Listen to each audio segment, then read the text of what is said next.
अंतरिम बजट पेश होने में बस अब 2 ही दिन बचे हुए हैं। 1 फरवरी को पार्लियामेंट में finance minister interim budget present करेंगी।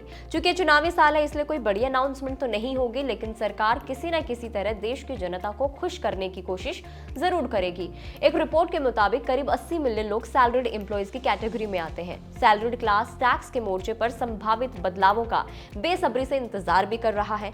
इकोनॉमिक अनसर्टेनिटीज और ग्लोबल पैंडेमिक से चल रही रिकवरी के साथ सैलरीड क्लास के लोग ऐसी उम्मीद कर रहे हैं जो उनके फाइनेंशियल बर्डन को कम कर सकते हैं और इकोनॉमिक स्टेबिलिटी को बढ़ावा दे सकते हैं।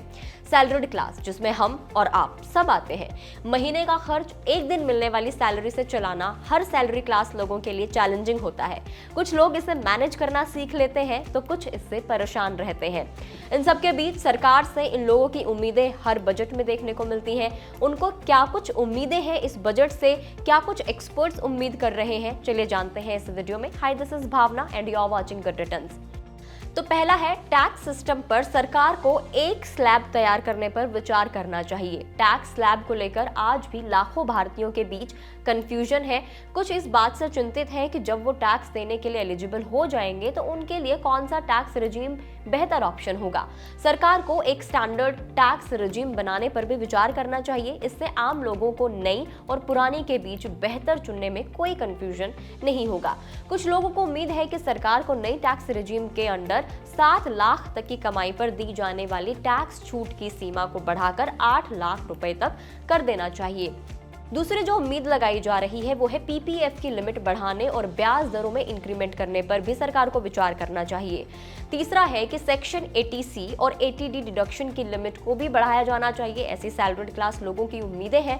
1.5 लाख रुपए का जो standard deduction limit section 80C के तहत मिलता है और सेक्शन 80D के तहत 25,000 या 50,000 रुपए की टैक्स छूट मिलती है, वो बढ़ाई जानी चाहिए।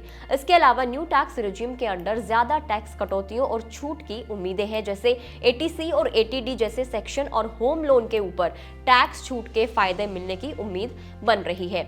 अगला है कि स्टैंडर्ड डिडक्शन बढ़ाने पर भी सरकार को फोकस करना चाहिए, जो कि अभी 50,000 है और ये सैलरीड क्लास के लिए काफी नहीं है।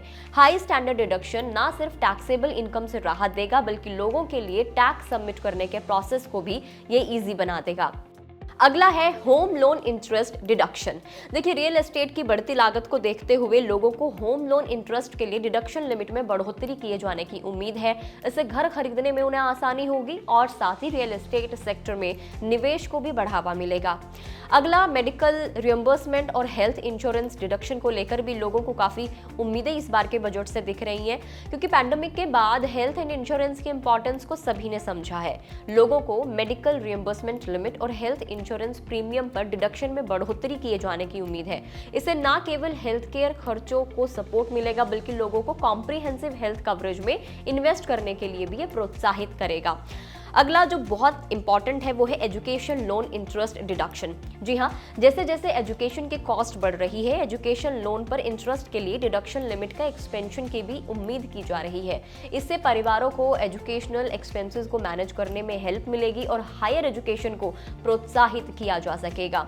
फिर है जो आप और हम हर महीने करने की ट्राई तो करते हैं लेकिन हम नहीं कर पाते, वो है सेविंग्स और इन्वेस्टमेंट। तो सेविंग और इन्वेस्टमेंट के लिए भी प्रोत्साहन की उम्मीद लगाई जा रही है। सैलरीड क्लास सेविंग और इन्वेस्टमेंट में भी कुछ रिफॉर्म की उम्मीद कर रहे हैं। इसमें पीएफ, राष्ट्रीय पेंशन प्रणाली जिसे नेशनल पेंशन सिस्टम भी कहते हैं, एनपीएस, और इक्विटी लिंक्ड सेविंग स्कीम यानी कि ELSS जैसे अलग अलग इन्वेस्टमेंट टूल्स पर टैक्स बेनिफिट पर फिर से विचार किए जाने की उम्मीद की जा रही है।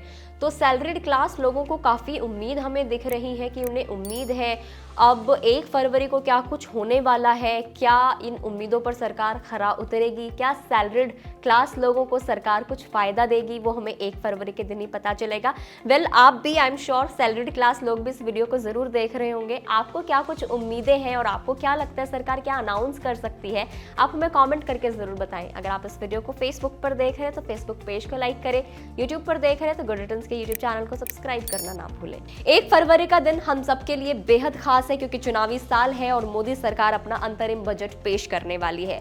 तो आप बजट से जुड़ी हर सेक्टर के लिए एक्सपेक्टेशंस जानना चाहते हैं, बजट लाइव देखना चाहते हैं और बजट का एनालिसिस आप देखना चाहते हैं तो आप गुड रिटर्न्स के साथ 1 फरवरी को 9 बजे से लाइव जुड़ सकते हैं।